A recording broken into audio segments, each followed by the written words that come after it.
De oerkant liek het net al te viervoet. En voor uw mensen is het ook prima te dwaan hier bij de N381. Als je sjoggen hoeveel platrieden beesten je betieren op de dik sjoggen, is het maar goed dat er examineerde fauna-passages binnen om kijkt dat voor te komen. Maar dan moeten zij wel goed werkje. En dat we nou controleren bij onder andere wildcamera's. We zijn nu bijna klaar met het monitoren van alle locaties. Dus we hebben 15 locaties in het najaar gedaan en we doen nu 15 in het voorjaar.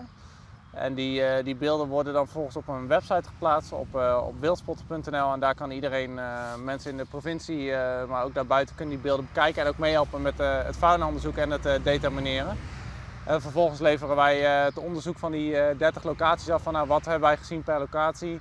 Wat komt er langs en ook wat hebben we tijdens de inspectie aangetroffen van wat is de staat van de passage. En dat liep het goed, mij omdat het meeste relatief kwadlien online is. Het verskaat om bisten dat er gebruik van maakt, of gewoon nieuwsgierig is grut.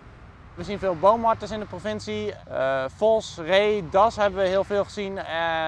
Maar toch echt wel koploper hier in Friesland zijn eigenlijk de otters.